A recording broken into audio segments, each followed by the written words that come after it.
मेरा नाम सुप्रिया है। मैं वो बदनसीब थी जिसे ज़िंदगी में कोई भी खुशी नहीं मिली और ना ही कभी सुकून मिल सका। यहाँ तक कि मेरी इज्जत भी दांव पर लग गई थी, मगर इसके बाद भी किसी ने मेरे लिए कुछ नहीं किया और आखिरकार ज़िंदगी ने मुझे वहाँ पहुँचा दिया। इसके बारे में कभी शायद मैं सोच भी नहीं सकती थी। मगर मेरा मुजरिम कौन था? मेरी कहानी सुनकर किसी का भी दिल रोने लगेगा। काश ज़िंदगी कभी तो मुझ पर मेहरबान हो जाती। काश मैं भी कभी किसी के दिल की खुशी बनकर रहती। मैं कौन थी और मुझे दुनिया में लाने वाला मेरा पिता कौन था, ये मुझे पता ही नहीं था। मैं तो बस इतना जानती थी कि इस दुनिया में आँख खुलने से पहले ही मेरे पिता हमेशा के लिए मुझे छोड़कर चले गए थे। मगर मैं सारी जिंदगी पिता के प्यार के लिए तरसती रही थी। मेरा सारा बचपन ही अनाथों की तरह गुजरा था। हालांकि मम्मी तो मेरी अपनी ही थी, मगर उन्होंने भी मुझे पराया कर दिया था। मुझे अच्छी तरह से वो खतरनाक दिन याद है जिस दिन मेरी मम्मी दूसरी बार दुल्हन बनी थी। मैं भला वो दिन कैसे भूल सकती हूँ। मेरी बर्बादी की शुरुआत तो उसी दिन से हो गई थी जब मेरी मम्मी की दूसरी शादी हमारे मोहल्ले में ही रहने वाले सक्षम अंकल के साथ हो गई थी, जो सारे मोहल्ले में अपनी गुंडागर्दी और बदतमीजी की वजह से फेमस थे। सिर्फ इतना ही नहीं, बल्कि कोई भी उन्हें मोहल्ले में पसंद नहीं करता था। मगर इसी मोहल्ले के रहने वाले लोगों ने मेरी मम्मी की शादी सक्षम अंकल के साथ करवा दी थी। मैं उस टाइम 11 साल की थी जब ये शादी हुई थी।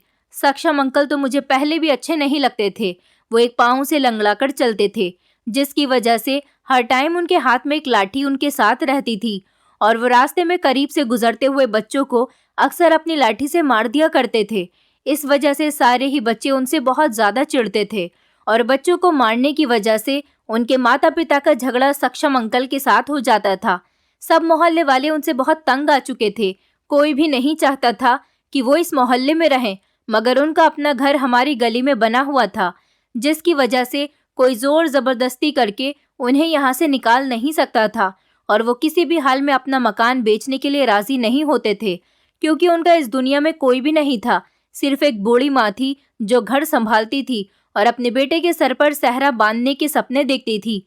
सक्षम अंकल शुरू से ही काफ़ी लड़ाई झगड़े वाले बिहेवियर के थे, मगर 22 साल की उम्र में एक रोड एक्सीडेंट की वजह से उनका एक पैर बुरी तरह से जख्मी हो गया था और लोगों ने उन्हें लंगड़ा लंगड़ा कहकर पुकारना शुरू कर दिया था। इस बात से वो बहुत चिड़चिड़े हो गए थे। यहाँ तक कि छोटी छोटी बातों पर वो लोगों को गाली देने पर उतर आते थे। एक्सीडेंट के बाद भी वो उसी दुकान पर काम करते रहे जहाँ पर पहले किया करते थे।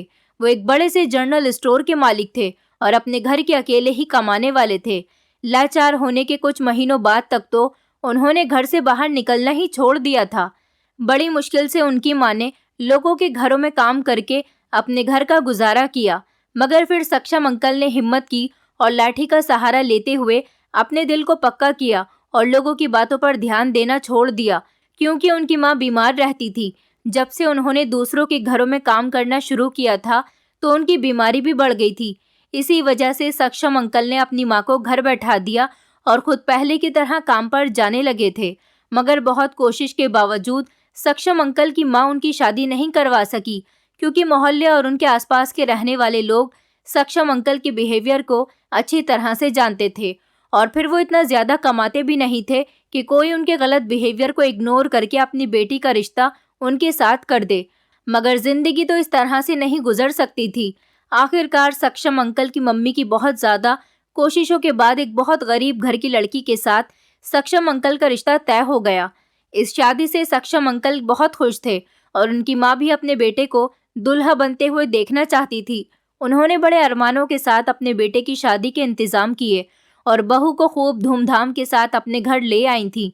जब मोहल्ले वालों ने सक्षम अंकल की पत्नी को देखा तो वो हैरान रह गए थे, क्योंकि उनकी पत्नी तो बहुत ज़्यादा खूबसूरत और गोरी चिट्टी और बिल्कुल ही सही सलामत थी। मतलब कि उसमें कोई भी ऐसी कमी नहीं थी कि कोई भी पेरेंट्स अपनी बेटी की शादी सक्षम अंकल जैसे आदमी के साथ कर दें। मोहल्ले वालों का ख्याल था कि लड़की वालों ने इनका अपना घर बार देखते हुए ही अपनी बेटी सक्षम अंकल को दे दी, वरना ऐसा कौन था जो इस तरह से अपनी बेटियों को नर्क में धकेल सकता है। इसी तरह सक्षम अंकल भी अपनी किस्मत पर बहुत ही घमंड कर रहे थे कि उन्हें बैठे बिठाए इतनी खूबसूरत पत्नी मिल गई। मगर हर चमकने वाली चीज़ सोना नहीं होती है। बिल्कुल इसी तरह से सक्षम अंकल की खूबसूरत और खूबियों से भरपूर पत्नी वो नहीं थी जो सबको नजर आती थी। शादी के शुरू शुरू के दिनों में तो कुछ दिन तक वो थोड़ी दबी रही, क्योंकि उनके घर में हर वक्त उनकी सास मौजूद रहती थी। इस वजह से वो बेचारी खुलकर किसी के सामने नहीं आ सकी, और ना ही सक्षम अंकल की पत्नी को किसी ने घर से बाहर आते जाते हुए देखा था। बाहर के सारे कामकाज तो सक्षम अंकल ही देखा करते थे, या फिर उनकी माँ खुद सारे काम किया करती थी। मोहल्ले वालों को भी सक्षम अंकल की शादी के बाद काफी सुकून हो गया था, क्योंकि शादी के बाद सक्षम अंकल का बिहेवियर कुछ बदल सा गया था। वो पहले की तरह ना तो किसी से बदतमीजी करते थे और ना ही किसी से झगड़ा करते थे, और तो और उन्होंने बच्चों को भी डांटना बंद कर दिया था। सबको यही लगने लगा था कि शायद अब वो हमेशा ऐसे ही अच्छे बनकर रहेंगे। लेकिन सक्षम अंकल की जिंदगी में शादी के बाद पहला तूफान उस समय आया जब उनकी माँ का अचानक देहांत हो गया। वो बेचारी बहुत ज्यादा बीमार हो गई थी। वो शायद वॉशरूम जाने के लिए अपने बिस्तर से उठी थी और ना जाने किस तरह से उनका पैर फिसल गया और वो जमीन पर गिर गई। फिर उन्हें दोबारा होश ही नहीं आया था और इस दुनिया को छोड़कर चली गई। उस दिन पहली बार सक्षम अंकल को लोगों ने रोता हुआ देखा था, और तो और उनको तसल्ली भी दी थी। मगर कुछ दिन के बाद ही सक्षम अंकल के घर से लड़ाई झगड़े की आवाजें आनी शुरू हो गई थी। मोहल्ले के लोग कहते थे कि सक्षम अंकल की पत्नी उनसे बहुत लड़ाई करती है और इसी वजह से सक्षम को भी गुस्सा आ जाता है। यहाँ तक कि वो अपनी पत्नी पर हाथ भी उठाने लग गए थे। अब तो आस पड़ोस के लोगों ने दिन और रात के किसी भी टाइम पर मारपीट की आवाजें भी सुनी थी, और दोनों पति पत्नी के झगड़े की आवाज जोर जोर से सुनाई देती थी।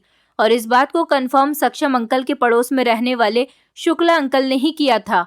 उन्होंने और उनकी पत्नी ने एक दिन खुद अपने कानों से सुना था कि सक्षम अपनी पत्नी से कह रहा था कि तूने मेरी माँ को जमीन पर धक्का दिया था, तभी तो वो मर गई, क्योंकि तू उन्हें मारना चाहती थी।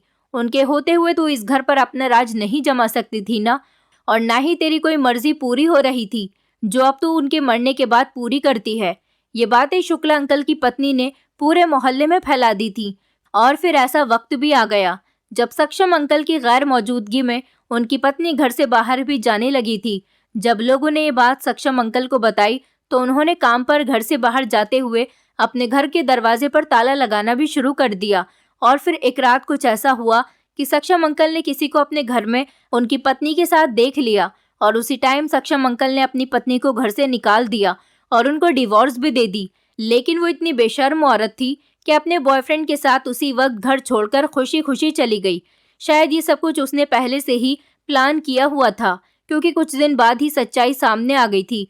दरअसल सक्षम अंकल की पत्नी का शादी से पहले ही किसी से अफेयर चल रहा था और वो उसके साथ ही घर से भाग गई थी। फिर उस लड़की के घर वालों ने उसे बहुत तलाश किया और वापस घर ले आए थे, और उसके फौरन बाद ही उन्होंने अपनी बेटी की शादी सक्षम अंकल से करवा दी थी, ताकि उनकी इज्जत भी बच जाए और उनकी बेटी का घर भी बच जाए। लेकिन वो लोग हमारे मोहल्ले में रहने वाले नहीं थे, इसलिए ये बात किसी को पहले से पता ही नहीं चल सकी।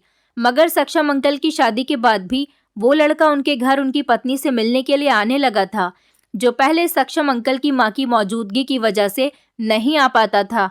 और शायद ये बात भी सच थी कि सक्षम अंकल की पत्नी ने अपनी सास को खुद ही धक्का देकर मार दिया था, और तो और वो खाने में भी उनको कुछ ऐसा मिलाकर दे रही थी जिससे उनकी तबीयत खराब रहने लगी थी।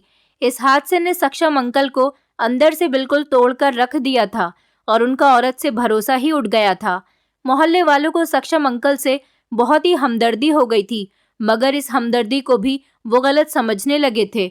और अब तो सक्षम अंकल पहले से भी ज्यादा चिड़चिड़े हो गए थे, क्योंकि उन्हें लगता था कि लोग उनकी मजाक बनाते हैं और उन पर हंसने लगे हैं।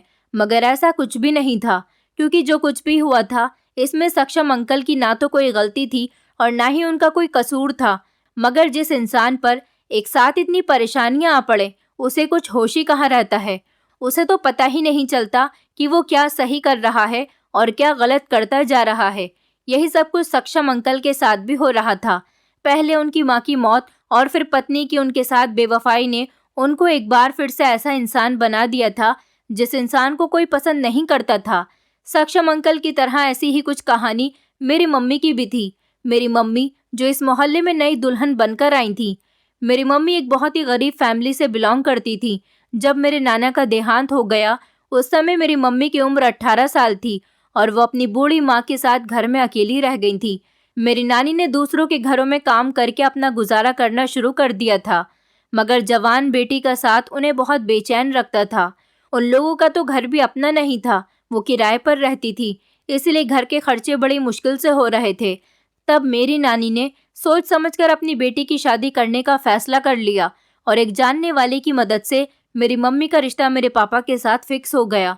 मेरे पापा, जो अपने माता पिता के इकलौते बेटे थे और अपने माता पिता के साथ ही उस घर में रहते थे जहां पर शादी के बाद मेरी मम्मी आ गई थी। मेरे पापा साइकिल और इलेक्ट्रॉनिक सामान के मैकेनिक थे। उन्होंने ये काम अपने शौक की वजह से बहुत ही कम उम्र में सीखना शुरू कर दिया था, इसलिए मेरे पापा वक्त गुजरने के साथ साथ एक बेहतरीन मैकेनिक बन गए थे और एक बहुत बड़ी दुकान पर काम करते थे, जिसकी वजह से घर की कहानी बहुत अच्छी चल रही थी। फिर मेरे पापा की शादी की तैयारी शुरू हो गई थी और उनका रिश्ता मेरी मम्मी के साथ फिक्स हो गया था। दादा दादी जब मेरी मम्मी को अपने घर लेकर आए थे तो दादी ने मेरी मम्मी को अपनी तरह की गृहस्थी सिखाने की कोशिश शुरू कर दी थी। मेरी मम्मी ने भी पूरी कोशिश करके अपनी सास के बताए हुए नियमों का पालन किया था और उनके हिसाब से अपने काम को बहुत तौर तरीके से बहुत जल्दी उनके साथ सीख लिया था।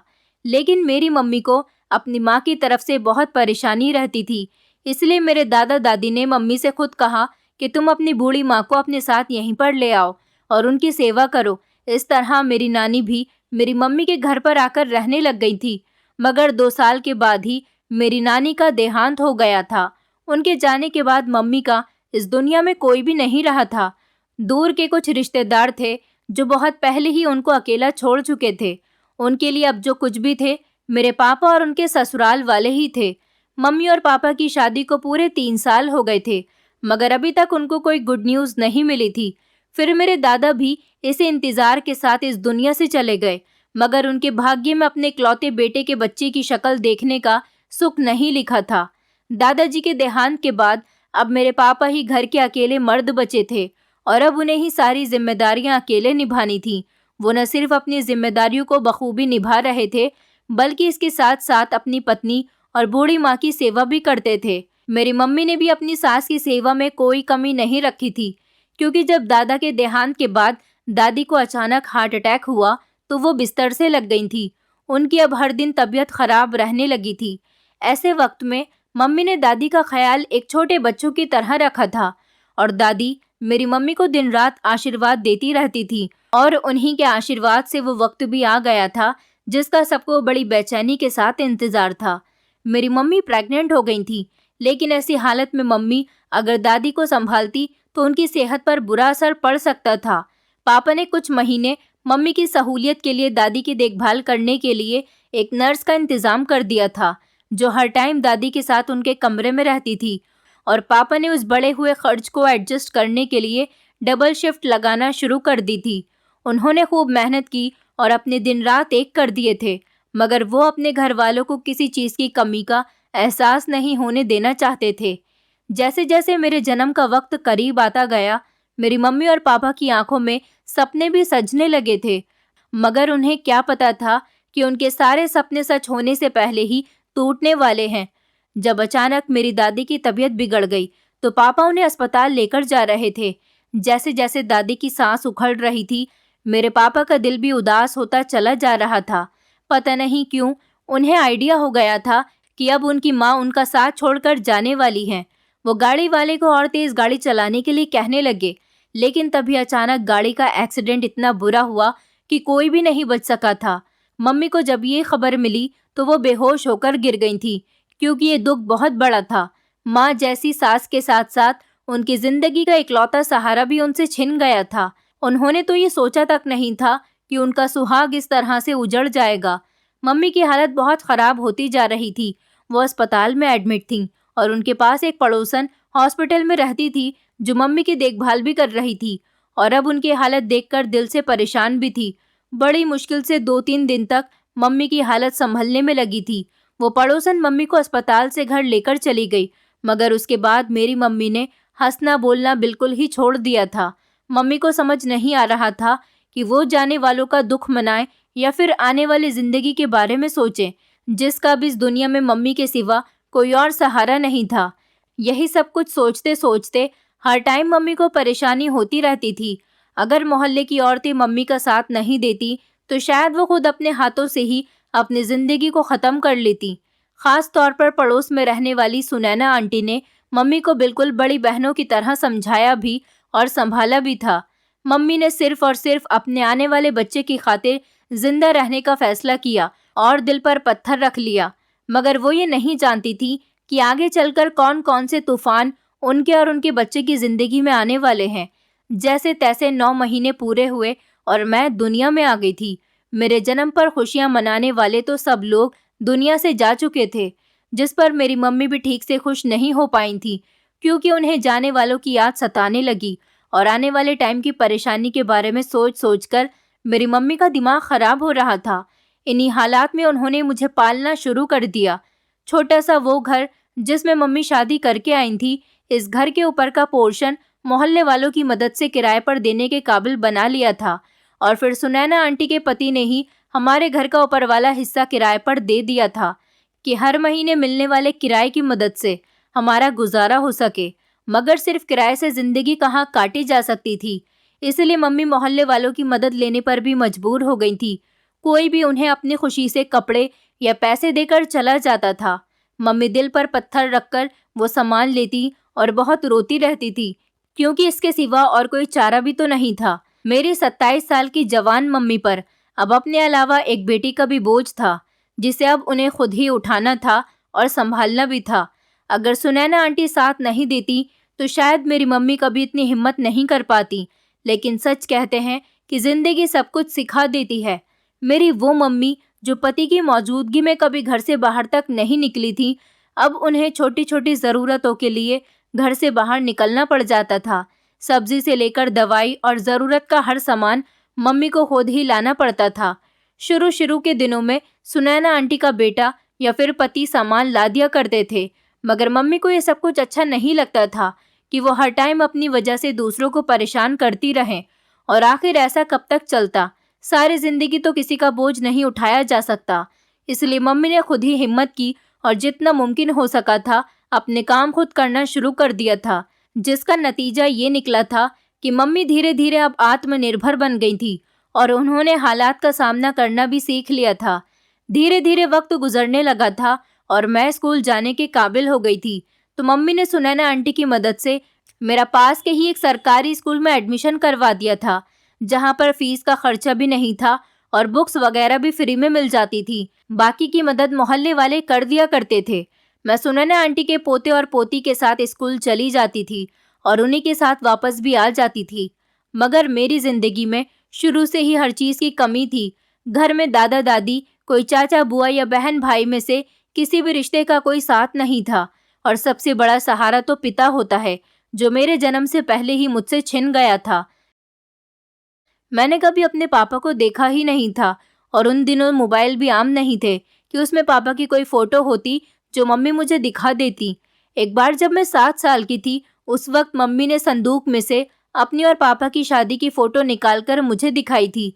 तो मैंने उन फ़ोटोज़ में से एक फ़ोटो को अपने तकिए के नीचे रख लिया, जो मैं रोज़ देखती और उस फ़ोटो से बातें करती थी।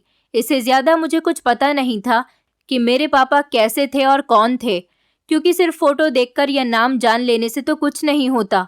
मेरा भी दिल चाहता था कि मेरे भी पापा होते, जैसे मोहल्ले में सब बच्चों के थे। वो सब अपने अपने पापा के साथ दुकान पर चीज़ लेने के लिए जाते थे, मगर मेरा तो कोई भाई भी नहीं था जिससे मैं चीज़ मंगवा लेती या जो मुझे स्कूल छोड़ने जाता। दुनिया में सिर्फ मैंने एक ही रिश्ता देखा था और वो मेरी माँ थी। लेकिन पता नहीं क्यों मम्मी बहुत उदास और खामोश सी रहा करती थी। मैंने कभी मम्मी को ठीक से हंसते बोलते नहीं देखा था, बल्कि वो तो मुझे भी खेलते हुए शोर तक नहीं करने देती थी। हमेशा मुझे हल्की आवाज़ में बोलने के लिए ही कहती थी और थोड़ा सा खेलने के बाद ही मना कर दिया करती थी। ना ही मुझे मम्मी मोहल्ले में किसी के घर जाने देती थी और ना ही किसी के साथ खेलने की परमिशन देती थी। वो तो जब से मैंने स्कूल जाना शुरू किया था, तब से मेरी कुछ फ्रेंड्स भी बन गई थी और मुझे उनके साथ खेलने का मौका भी मिल जाता था, क्योंकि मैं सुनैना आंटी की पोती के साथ स्कूल जाती थी और फिर मैंने ट्यूशन भी जाना शुरू कर दिया। इसलिए मम्मी मुझे उसके साथ खेलने और चीज़ लाने के लिए मना नहीं करती थी, मगर मैं जब भी अपने फ्रेंड के साथ दुकान पर चीज़ लेने जाती और रास्ते में आने वाले सक्षम अंकल का घर हम दोनों के लिए एक ऐसा रास्ता था जहाँ से गुजरते हुए हमें बहुत डर लगता था, क्योंकि एक बार जब मैं और मेरी फ्रेंड चीज़ लेने जा रहे थे तो गलती से हम दोनों खेलते खेलते सक्षम अंकल के दरवाजे के करीब कुछ देर के लिए रुक गए थे। तभी वो अंदर से निकल कर आए और हमें बेवजह ही डांट कर वहाँ से भगा दिया था। और एक दिन तो उन्होंने हमें मारने के लिए अपनी लाठी भी उठा ली थी। यही वजह थी कि हम वहाँ से गुजरते हुए भी डरते थे। मगर एक दिन बहुत ही अजीब सी बात हो गई। मैं स्कूल से वापस आ रही थी कि गली के नुक्कड़ पर सक्षम अंकल से मेरी मुलाकात हो गई। मैं हमेशा की तरह उन्हें देखकर भागने लगी तो उन्होंने आवाज़ देकर मुझे रोक लिया और अपने हाथ में पकड़ा हुआ एक थैला मेरी तरफ बढ़ाकर कहने लगे कि ये कुछ सामान है, अपनी मम्मी को दे देना। मैंने खामोशी से वो सामान लिया और घर जाकर मम्मी के हवाले कर दिया था। इस थैले में दाल, चावल, आटा और शायद घर के राशन का ही कुछ सामान था। मैंने यही सोचकर वो सामान रख लिया, क्योंकि मोहल्ले वाले हमेशा मेरी मम्मी को कोई ना कोई सामान देते रहते थे, तो सक्षम अंकल ने भी इसी वजह से दिया होगा। मगर मम्मी को हैरानी हुई थी, इतने सालों में पहली बार उन्होंने हमारे लिए मदद के लिए कुछ भेजा था। लेकिन उसके बाद हर दूसरे तीसरे दिन यही सब कुछ होने लगा।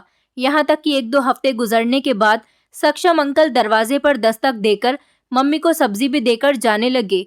शुरू शुरू में तो किसी ने इस बात पर कोई एतराज़ नहीं किया, लेकिन फिर एक दिन सुनैना आंटी ने मम्मी से कहा कि इस तरह सक्षम का तुम्हारे दरवाजे पर आना अच्छी बात नहीं, मोहल्ले वाले तुम्हारे बारे में बातें बनाएंगे। तो मम्मी ने अगले ही दिन सक्षम अंकल को दरवाजे पर आने के लिए मना कर दिया। इस बात पर उन्हें बहुत गुस्सा तो आया, मगर वो चुपचाप वहाँ से चले गए, क्योंकि वो जानते थे कि ज़रूर ये बात मोहल्ले वालों ने ही कही होगी, वरना किसी की मदद करना तो कोई बुरी बात नहीं। फिर एक रात ऐसा हुआ कि अचानक से मेरे पेट में दर्द होने लगा। तेज़ बुखार भी था, मगर पेट का दर्द रुकने का नाम ही नहीं ले रहा था। मम्मी घर में अकेली थी और बहुत परेशान हो गई। बराबर में सुनैना आंटी का घर भी खाली पड़ा हुआ था, क्योंकि वो लोग कहीं शादी में गए हुए थे। मम्मी को ये बात पता थी, इसलिए मदद मांगना मुश्किल था। मम्मी ने परेशान होते हुए दूसरे वाले घर का दरवाज़ा बजाया, लेकिन रात के 3 बजे किसी ने दरवाज़ा नहीं खोला। ज़रूर इतने टाइम पर तो लोग अपने बिस्तर में सो रहे होंगे। मम्मी ने फिर से दरवाज़ा बजाया, मगर मायूस होकर मम्मी घर में आने ही वाली थी कि अचानक सक्षम अंकल ने पीछे से मम्मी को आवाज़ लगा दी और पूछा कि सब ठीक तो है। तो मम्मी ने परेशान होते हुए बताया कि मेरी बेटी की तबीयत बहुत ख़राब है और उसे अस्पताल लेकर जाना होगा। तब सक्षम अंकल मुझे उठाने के लिए घर के अंदर आ गए, मगर उसी टाइम पड़ोसी भी जाग गए, जिनका मम्मी दरवाज़ा बजा रही थी, और उन्होंने सक्षम अंकल को रात के इस टाइम हमारे घर में जाते हुए देख लिया तो पता नहीं क्या सोच लिया। हालांकि वो तो हमारी मदद करने के लिए आए थे। उन्होंने ही मुझे और मम्मी को अस्पताल पहुंचाया और सारी रात हम दोनों माँ बेटी अस्पताल में रहे। फिर जब अगले दिन घर आए तो मोहल्ले में अजीब अजीब तरह की बातें हो रही थी। मोहल्ले की एक औरत ने घर आकर बताया कि तुम्हारे बारे में कुछ लोग अजीब बातें कर रहे हैं कि सक्षम और तुम्हारा कोई चक्कर चल रहा है, तभी तो वो तुम लोगों के साथ हमदर्दी दिखाता है। ये सुनकर मम्मी के होश उड़ गए थे, क्योंकि ऐसी तो कोई बात भी नहीं थी। सक्षम अंकल ने मम्मी से कोई फालतू बात नहीं की थी और ना ही उनकी तरफ कभी नज़र उठाकर भी देखा था, मगर कहने वालों की ज़बान कौन पकड़ सकता है। ऊपर से सुनैना आंटी और उनके घर वाले भी मौजूद नहीं थे कि वो मम्मी का साथ दे पाते। 2 दिन बाद वो वापस आए और मोहल्ले में होने वाली बातें उनके कानों में पड़ गईं, तो वो भी परेशान होते हुए मम्मी से मिलने चली आईं। उन्होंने मम्मी को हौसला दिया और कहा कि सब ठीक हो जाएगा, मगर कुछ दिन बाद सब ठीक होने के बजाय और बिगड़ गया। जब सुनैना आंटी ने मम्मी को आकर बताया कि मोहल्ले के सारे लोग इस बात पर अड़ गए हैं कि तुम्हारी शादी सक्षम के साथ कर दी जाए, क्योंकि तुम कब तक अकेली अपनी बेटी के साथ गुजारा करोगी। कल को कोई भी परेशानी आने पर जब भी कोई तुम्हारी मदद करेगा तो उसमें लोग तुम्हें बदनाम ज़रूर करेंगे। सुनैना आंटी की बात सुनकर मम्मी खामोश हो गई, क्योंकि मम्मी सक्षम अंकल से तो क्या किसी से भी शादी नहीं करना चाहती थी, लेकिन सबकी बातों और अजीब से बिहेवियर ने मम्मी को मजबूर कर दिया था और फिर उन्होंने मोहल्ले वालों की बात मान ली। सक्षम अंकल भी मेरी मम्मी की तरह मजबूर हो गए थे, क्योंकि लोग तो पहले ही उनके खिलाफ थे और उन्हें मोहल्ले में रहने देने पर तैयार भी नहीं थे, जबकि उनका घर अपना था, इसलिए कोई भी उन्हें यहाँ से निकाल नहीं सकता था। मम्मी के साथ जब सक्षम अंकल की शादी हो गई तो हम दोनों माँ बेटी अपना घर छोड़कर उनके घर में शिफ्ट हो गए थे। हमारे घर का ऊपर वाला पोर्शन तो पहले से ही किराए पर था। सक्षम अंकल के घर जाने के बाद मम्मी ने हमारे घर का नीचे वाला पोर्शन भी किराए पर दे दिया और जिंदगी की नई शुरुआत की। शुरू शुरू में तो सब कुछ नॉर्मल ही लग रहा था। रोज की तरह सक्षम अंकल अपनी दुकान पर जाते थे और वापस आते हुए घर के लिए राशन भी ले आते थे, जो मम्मी घर में बैठे बैठे घर चलाने के लिए इस्तेमाल करती थी। यहाँ तक कि वो सब्जी भी मम्मी को खुद ही लाकर दिया करते थे। मम्मी को किसी भी काम के लिए बाहर नहीं जाना पड़ता था और मैं पहले की तरह सुनैना आंटी की पोती के साथ स्कूल जाती थी। मुझे सक्षम अंकल से बहुत डर लगता था, इसलिए मैं उनसे दूर दूर ही रहती थी, मगर वो मेरे लिए हर चीज़ लाते थे और मुझसे बात करने की कोशिश भी करते थे ताकि मैं उनके साथ अटैच हो सकूं। फिर मम्मी ने भी मुझे कई बार ये बात समझाई थी कि वो तुम्हारे सौतेले ही सही मगर अब तुम्हारे पिता तो हैं, इसलिए मैं उनको पापा कहकर पुकारा करूं। मगर मैं उनसे बातें कब करती थी? ना तो मैं उनसे कभी कोई चीज़ मांगती थी और ना ही उनके पास जाती थी। मम्मी ने सोचा कि टाइम के साथ साथ मुझे भी आदत हो जाएगी और मैं समझ जाऊंगी। मगर इससे पहले कि वक्त बदलता, सक्षम अंकल की आदतें कुछ बदलने लग गई थी। वो पहले की तरह लड़ाई झगड़ा और गुस्सा तो नहीं करते थे, मगर उन्होंने जुआ खेलना शुरू कर दिया था और ये लत पता नहीं उनको कैसे लग गई थी। मगर वो अपनी दुकान से फ्री होने के बाद जुए के अड्डे पर चले जाते थे। मुश्किल से हमारे 2 साल सुकून से गुजर गए थे, मगर जब मम्मी और सक्षम अंकल की शादी को, तब ये नई परेशानी खड़ी हो गई थी। पहले तो मम्मी को ये सब पता नहीं था, क्योंकि सक्षम अंकल झूठ बोलते थे कि मैं किसी और दुकान पर भी काम करता हूँ। लेकिन जब उन्होंने घर में पैसे देना बंद कर दिए तो मम्मी को शक हो गया। मम्मी ने सुनैना आंटी से कहकर पता करवाया तो मालूम हुआ कि वो जुए की लत में पड़ गए हैं। ये खबर सुनकर मेरी मम्मी बहुत परेशान हो गई थी, क्योंकि वो तो पहले ही हालत की मारी हुई थी, ऊपर से अब मैं भी बड़ी हो रही थी। ऐसे में सौतेले पिता के साथ रहना ठीक नहीं था। अब हमारी बर्बादी के दिन शुरू हो चुके थे, क्योंकि कुछ महीनों के अंदर ही सक्षम अंकल ने मम्मी के साथ लड़ना झगड़ना शुरू कर दिया था। वो सारे पैसे जुए में हारने लगे थे और घर में मौजूद कीमती सामान भी बेचकर जुआ खेलने चले जाते थे। मम्मी ने उनको समझाने की बहुत कोशिश की, मगर वो नहीं समझे। इसी परेशानी की वजह से मम्मी का ब्लड प्रेशर एकदम से इतना हाई हो जाता था कि मम्मी को होश ही नहीं रहता था। डॉक्टर ने मम्मी को पाबंदी से दवाई लेने की एडवाइस दी थी। सक्षम अंकल के साथ रोते धोते जिंदगी गुजर रही थी। उन्होंने कुछ ही महीने में सब कुछ बर्बाद कर दिया था, यहाँ तक कि उन्होंने अपना मकान भी बेच दिया, जो कल तक वो किसी कीमत पर भी बेचने के लिए तैयार नहीं होते थे। मगर अब सक्षम अंकल को किसी का भी ख्याल नहीं था। कुछ साल इसी तरह से गुजर गए थे। मैं भी जवान हो चुकी थी और हालात को समझने लगी थी। मम्मी की परेशानी मुझसे सही नहीं जाती थी। जब सक्षम अंकल ने अपना घर बेचा था तो हम लोग दोबारा अपने घर में शिफ्ट हो गए थे, मगर सक्षम अंकल भी हमारे साथ ही थे और ऊपर वाले पोर्शन से किराया मिलता रहता था। इसी से जिंदगी गुजर रही थी। मगर सक्षम अंकल कभी कोई काम नहीं करते थे और सारा सारा दिन बस अपने दोस्तों के साथ गुजार देते थे। अब तो ऐसा होने लग गया था कि अक्सर रात को वो घर भी नहीं आते थे और मम्मी को मेरी फिक्र सताती थी। मेरी मम्मी ब्लड प्रेशर की बीमार बन चुकी थी और फिर उनको शुगर भी लग गई। फिर वो दिन ब दिन कमज़ोर होती जा रही थी। मैंने घर के हालात और अपनी मम्मी की हालत को देखते हुए काम करने की जिद की। हालांकि 9वीं कक्षा पास करने के बाद मैंने स्कूल छोड़ दिया था और इसके जिम्मेदार भी हमारे हालात ही थे। मगर 9वीं पास लड़की को कोई जॉब नहीं मिल सकती। फिर मैंने किसी की मदद से एक बंगले में काम करना शुरू कर दिया और मम्मी से झूठ बोल दिया था कि मैं किसी क्लिनिक पर काम करती हूँ। मम्मी की हालत तो ऐसी थी कि वो कहीं आती जाती भी नहीं थी। फिर ना चाहते हुए भी मम्मी ने मुझे काम करने की परमिशन दे दी, मगर जब तक मैं घर से बाहर रहती मम्मी मेरे लिए परेशान रहती थी। सुनैना आंटी भी बूढ़ी हो चुकी थी। अब वो हमारे घर तो नहीं आती थी, लेकिन मम्मी उनके घर जाकर उनकी खबर ले लेती थी। मुझे बंगले में काम करते हुए 3 महीने हो गए थे और वैसे तो सब कुछ ठीक चल रहा था। मैं हर महीने मिलने वाली सैलरी भी मम्मी को दे दिया करती थी और इसके अलावा मालकिन मुझे जो भी पैसे देती थी मैं वो भी मम्मी को ये कहकर दे देती थी कि मुझे अच्छा काम करने पर कमीशन मिला है।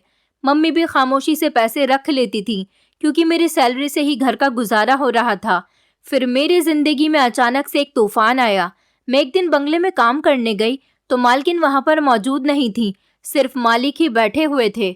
उन्होंने मुझे देखकर कहा कि तुम्हारी मालकिन कहीं गई हुई हैं, इसलिए तुम भी छुट्टी कर लो।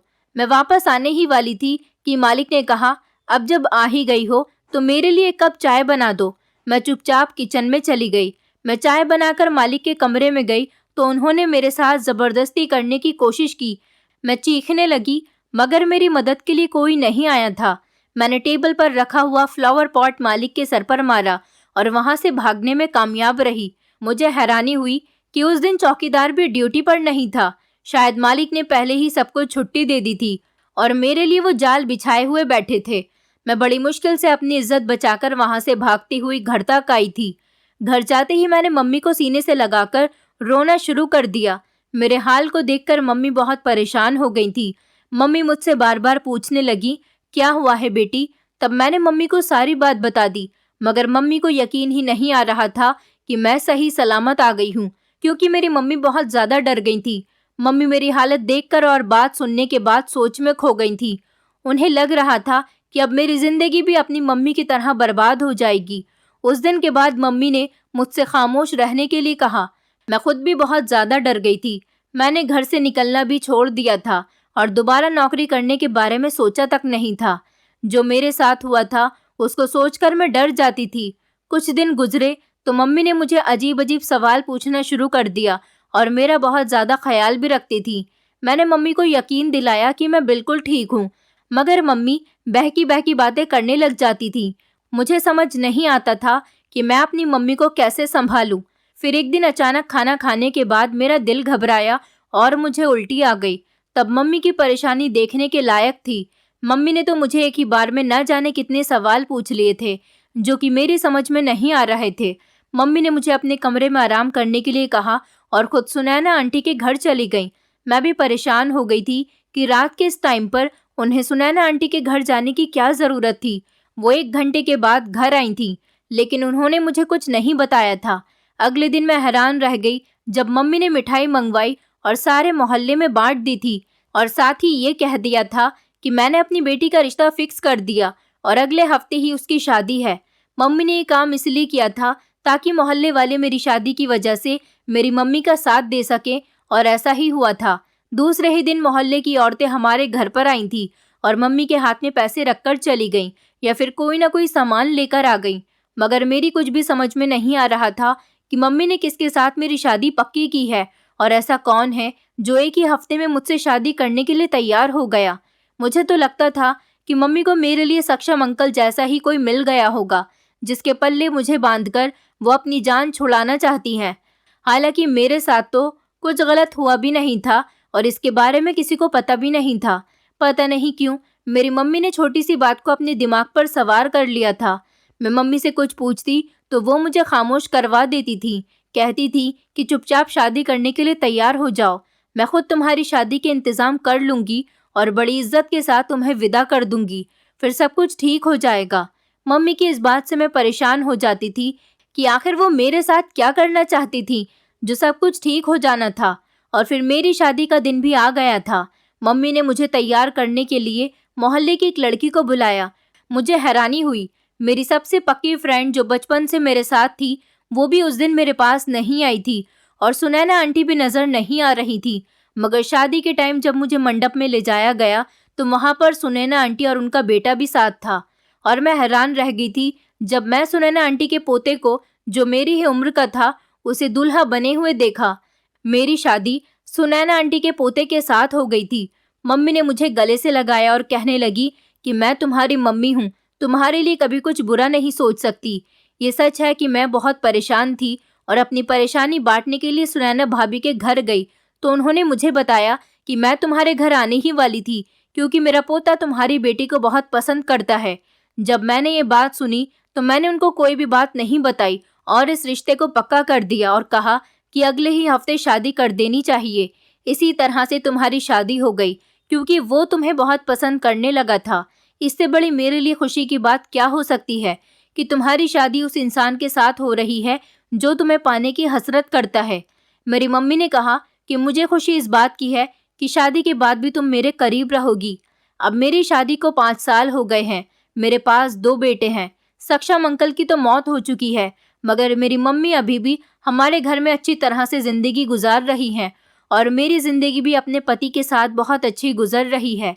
मैं अपनी मम्मी को देखकर सोचती हूँ कि चलो उम्र के आखिरी हिस्से में ही सही, मगर उन्हें भी कोई सुख नसीब हुआ, क्योंकि वो अपनी बेटी के बच्चों के साथ बहुत खुश नज़र आती हैं और सुनैना आंटी के बाद वही मेरी मम्मी का सहारा बने। हमारी लाइफ में अब सब कुछ ठीक हो गया और ज़िंदगी बहुत अच्छी गुजर रही है। दोस्तों, उम्मीद करती हूँ आपको हमारी कहानी पसंद आई होगी। कहानी पसंद आई है तो वीडियो को लाइक करें, चैनल पर नए हैं तो चैनल को सब्सक्राइब करें और हाँ, नोटिफिकेशन बेल को ज़रूर दबाएं ताकि अगली अपडेट सबसे पहले आपको मिले।